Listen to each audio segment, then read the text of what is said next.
नमस्कार, स्वागत है आप सभी का रुड़की न्यूज एक्सप्रेस में। मैं आपके साथ रश्मि ब्रालिया। इस वक्त की खबर आ रही है, देखिए हमारे रिपोर्टर श्याम सुंदर के साथ।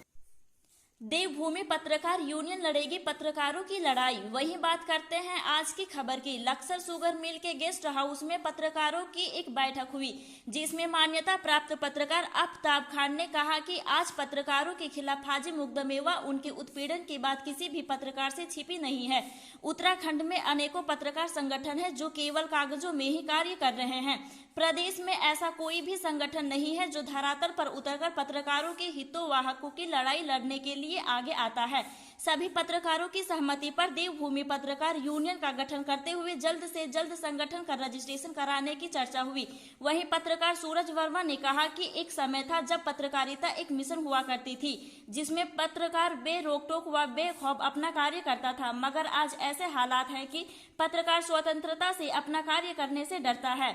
पत्रकार नाफिस अहमद ने कहा कि उत्तराखंड के पत्रकारों को ऐसे संगठन की आवश्यकता है जो धरातल पर उतरकर पत्रकारों की मदद को आगे आए। उन्होंने सभी पत्रकार साथियों के सहयोग से देवभूमि पत्रकार यूनियन का गठन तथा पत्रकार हितों के मुद्दों पर चर्चा करते हुए पत्रकारों को संगठन की मजबूती के लिए गतिशीलता प्रदान करने का भरोसा दिलाया। पत्रकार मांगे राम गौर ने कहा कि देवभूमि पत्रकार यूनियन एक ऐसा संगठन होगा जो उत्तराखंड के पत्रकारों के हितों एवं हकों की लड़ाई धरातल पर उतरकर लड़ेगा। हम संगठन मजबूती के लिए सबको साथ लेकर उनके उद्देश्यों के अनुरूप काम करेंगे। सोमवीर सैनी के साथ रश्मि ब्रालिया की खास रिपोर्ट। देखिए, देवभूमि पत्रकार यूनियन का जो गठन हुआ है वो इसलिए हुआ है कि बहुत सारे संगठन इस टाइम सक्रिय हैं उत्तराखंड में। सभी पत्रकारों के हित की बात करते हैं, लेकिन धरातल पे कोई भी पत्रकारों के हित की बात नहीं करता। बहुत दिनों से हमारे सभी साथी जो पत्रकार लोग थे वही चाहते कि उत्तराखंड का अपना एक संगठन हो और जिसका एक अपना नाम हो। तो आज हमने जो आज घोषणा कर रहे हैं, हमें बहुत खुशी हो रही है, हमारे साथ में मैडम भी हैं, कि देवभूमि पत्रकार यूनियन के नाम से जो हम बना रहे हैं, क्योंकि उत्तराखंड जो है देवों का देव, महादेव का स्थान है। तो देवों को नमन करते हुए हम ये शुरू कर रहे हैं।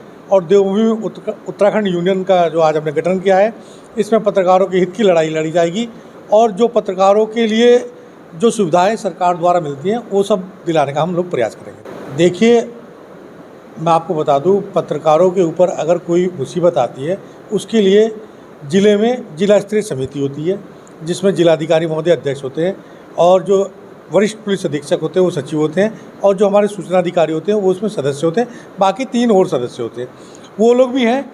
अगर हमारे किसी पत्रकार के ऊपर कोई विपदा आई और वो हमसे नहीं सोल्व हुई तो हम जिलाधिकारी महोदय से आग्रह करेंगे। नहीं होगा तो हम मुख्यमंत्री के पास जाएंगे।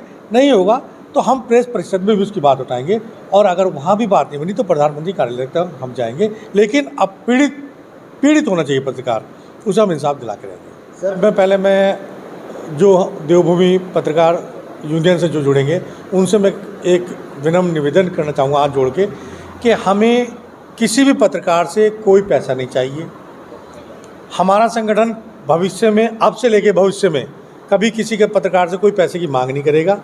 अगर हमारा कोई पदाधिकारी किसी भी पत्रकार से ये कहता है कि पैसे दीजिए संगठन के लिए या उसके लिए, उसकी सीधे हमें तत्काल रिपोर्ट करें, हम उसके खिलाफ कार्रवाई करेंगे। हमारा पत्रकार कहीं से भी किसी प्रकार का कोई चंदा, कोई पैसे की मांग नहीं करता, ना ही हम किसी से कहते हैं और ना ही हमारा संगठन अपने जो हमारे साथ जुड़ने वाले पत्रकार हैं उनसे कोई पैसे की डिमांड करता है। उत्तराखंड के अंदर कोई भी संस्था पत्रकारों के हित के लिए नहीं थी, जो कि जैसे कि भारतीय पत्रकार संघ हुआ, जैसे कि देवभूमि पत्रकार संघ हुआ, कहीं ना कहीं ये बाहर दिल्ली जैसे क्षेत्रों से संचालित हैं। तो ये निर्णय लिया गया कि हरिद्वार के अंदर जो है, हरिद्वार के अंदर से भी ऐसी एक संस्था संचालित हो जो पत्रकारों के हित के लिए काम करे और बात करे। उसी को लेकर ये मीटिंग का आयोजन किया गया। देखिए, उत्तराखंड में पत्रकार का कोई स्ट्रॉन्ग जो था गठन नहीं था, यूनियन नहीं थी। है उन लोगों के पास में या तो धरातल पर पत्रकारों का साथ नहीं देना चाहते और हवाई में अधिकारियों के पास रहते हुए अपने यूनियन को दिखाते हुए उसका बेनिफिट ले रहे हैं। लेकिन आज जिस मकसद के लिए दूर दराज से आए पत्रकारों को आए हैं यहाँ पर, इनकी पीड़ा को देखते हुए देवभूमि पत्रकार यूनियन का गठन किया जा रहा है, जिसमें प्रिंट मीडिया, इलेक्ट्रॉनिक मीडिया, वो वेब पोर्टल वगैरह के जो भी पत्रकार हैं उनको शामिल करने की हमारी योजना है। और इस योजना को सबसे पहले हम उत्तराखंड के अंदर लागू करने जा रहे हैं, उसके बाद में भारत के अंदर हम पहुंचेंगे, लेकिन पहले हम उत्तराखंड में इसको लागू करना चाह रहे हैं। उन पत्रकारों की आवाज़ बनना चाह रहे हैं जो पत्रकार गांव देहात में रहते हुए प्रताड़ित हो रहा है, उन पत्रकारों के आवाज़ बनने जा रहे हैं। जो पत्रकार वेब के ज़रिए, प्रिंट मीडिया के ज़रिए आवाज़ अपनी बुलंद नहीं कर पा रहा था, उनके लिए ये भारत देवभूमि पत्रकार यूनियन जो है आवाज़ बनकर सामने आ रही है। बस कि लाभ कैसे मिलेगा, क्योंकि संगठन तो बहुत सारे हैं, हर आदमी चाहता कि मेरे संगठन में जुड़े और मैं लाभ दूं। मैंने कहा कि उत्तराखंड में ये पहला संगठन होगा जो धरातल पर जुड़े हुए पत्रकारों का हिमायती होगा। उन पत्रकारों का जो प्रिंट मीडिया से है या इलेक्ट्रॉनिक मीडिया से, वो लोग जो गांव देहात में काम कर रहे हैं। आज की तारीख में अगर देहरादून में कोई बंदा पत्रकार उनका बैठा हुआ है तो वो अपने फ़ायदे के लिए बैठा हुआ है, वो गांव को नहीं जानता भाई साहब कि गांव में क्या चल रहा है, क्या नहीं चल रहा है। देखा भी गया है, मैं खंडन करता हूं, वो पत्रकार नहीं हो सकते। पत्रकार चौथा स्तंभ है, तो 3 स्तंभ में नहीं मिल सकता, चौथा स्तंभ उसकी अपनी पहचान है। मैं तो यही कहूँगा कि अगर देवभूमि पत्रकार यूनियन के अंदर पत्रकार हैं तो पत्रकार बनकर आएँ और पत्रकार बनकर हम रखेंगे, ना कि हम राजनीतिक वाला या कोई पॉलिटिकल या कोई और नामुमकिन दलाल नहीं हमें चाहिए। मैं पत्रकार चाहिए, पत्रकार के हित की लड़ाई हम लड़ेंगे और हमें पत्रकार ही चाहिए भाई साहब। तो के लिए मैं संदेश देना चाहूँगा कि वो पत्रकार बंधु जो दबे हुए हैं या फिर दूसरे संगठनों में जिनकी कोई पहचान नहीं बन पा रही है या उनकी आवाज़ नहीं उठ रही है या वहाँ तानाशाही चल रही है, वो आए इसके अंदर मैं ज्वाइनिंग कराता हूँ और भाई बनकर रहें। उनकी आवाज़ बराबर उठेगी, उनके बोलने का हक होगा, उनके ऊपर कोई तानाशाही नहीं चलने की।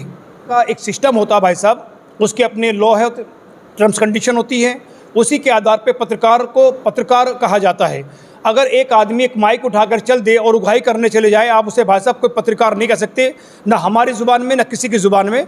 तो मैं तो यही कहूँगा कि जो पत्रकार जेन्युइन है वो पत्रकार आए और हम उन्हीं को पत्रकार मानते हैं।